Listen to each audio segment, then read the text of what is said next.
Hello guys, welcome back to my channel. ഇപ്പോൾ new year ഒക്കെ ആയിട്ട് നമുക്കൊരു സിമ്പിളായിട്ടുള്ള ടർക്കി കറി വെച്ചാലോ.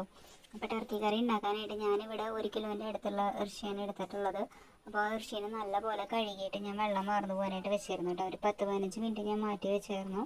അത് കഴിഞ്ഞ് വെള്ളം വാർന്നു പോയ ഇറച്ചിയിലേക്ക് നമുക്ക് കുറച്ച് മസാലകളൊക്കെ പുരട്ടിയിട്ട് ഒരു അരമണിക്കൂർ നേരത്തേക്ക് മാറ്റി വെക്കണം.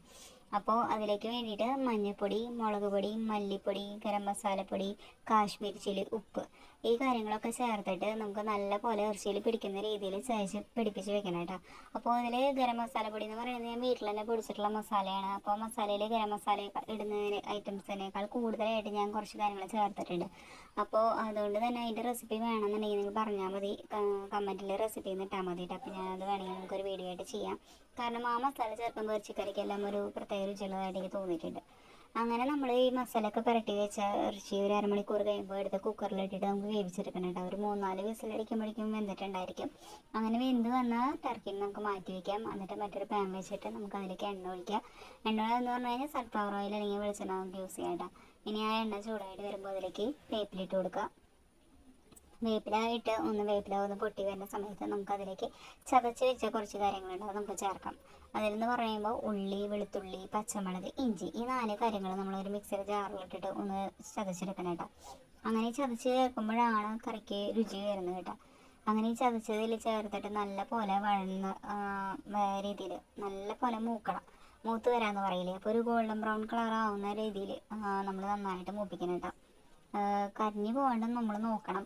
കാരണം ഇഞ്ചിയൊക്കെ നമ്മൾ ക്രഷ് ചെയ്ത് ചേർത്തുള്ള കാരണം കൊണ്ട് ചിലപ്പോൾ അടി പിടിക്കാനുള്ള സാധ്യത കൂടുതലാണ്. അപ്പോൾ കയ്യ തടവില്ലാതെ നല്ല പോലെ നമ്മൾ ഇളക്കി നിൽക്കണം കേട്ടോ. അത് കഴിഞ്ഞിട്ട് നമുക്ക് അതിലേക്ക് സവാള ചേർക്കാം. ഞാനിവിടെ 2 സവാളയാണ് ചേർത്തിട്ടുള്ളത് കേട്ടോ.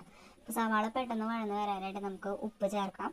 അങ്ങനെ സവാളയും കൂടി ഇട്ടിട്ട് നല്ല പോലെ വഴറ്റിയെടുക്കുക. അത് കഴിഞ്ഞിട്ട് നമുക്ക് അതിലേക്ക് തക്കാളി ചേർക്കാം. ഞാനിവിടെ ഒരു തക്കാളിയാണ് എടുത്തിട്ടുള്ളത്. നിങ്ങൾക്ക് വേണമെന്നുണ്ടെങ്കിൽ ഒരെണ്ണം കൂടി ചേർക്കാം കേട്ടോ. അപ്പോൾ ഈ തക്കാളിയും കൂടി ഞാൻ ഇട്ടിട്ട് നല്ല പോലെ വഴറ്റുന്നുണ്ട്. ഇനി ഈ തക്കാളിയും സവാളയും ഒക്കെ കൂടിയിട്ട് നമ്മൾ മുമ്പത്തെ മസാലയും കൂടി ചേർന്ന് നല്ല പോലെ വഴന്ന് വരണം. അങ്ങനെ നല്ല പോലെ വഴന്ന് വരുമ്പോൾ നമുക്ക് വീണ്ടും പൊടികൾ ചേർക്കാം. നമ്മൾ മുമ്പ് ചേർത്തിട്ടുള്ള പൊടികൾ തന്നെയാണ് നമ്മളിപ്പോഴും ചേർക്കുന്നത്. മല്ലിപ്പൊടി, മഞ്ഞൾപ്പൊടി, മുളക് പൊടി, ഗരം മസാലപ്പൊടി, കാശ്മീരി ചില്ലി.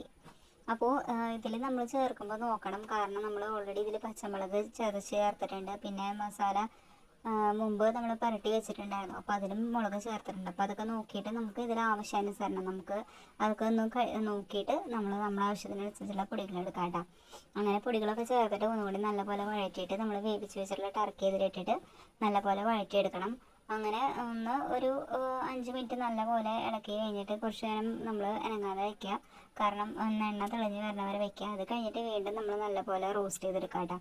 പിന്നെ നമുക്ക് ഇതിലേക്ക് കുറച്ച് മല്ലിയിലൊക്കെ ഇട്ട് നമുക്ക് എടുക്കാം. കാരണം ഇറച്ചിക്കറിയിൽ മല്ലിയില ഇടുന്നത് നല്ല ടേസ്റ്റാണ്. അപ്പോൾ നമ്മുടെ കറി റെഡി ആയിട്ടുണ്ട്. നിങ്ങൾക്ക് ഇഷ്ടമാണെന്നുണ്ടെങ്കിൽ ട്രൈ ചെയ്ത് നോക്കണം കേട്ടോ. ഇങ്ങനെ ഉണ്ടെന്ന് കമൻറ്റ് ചെയ്യണേ. അപ്പോൾ വീഡിയോ ഇഷ്ടമായി ലൈക്കും സബ്സ്ക്രൈബും ഷെയറും ചെയ്യണേ. Tata, bye bye.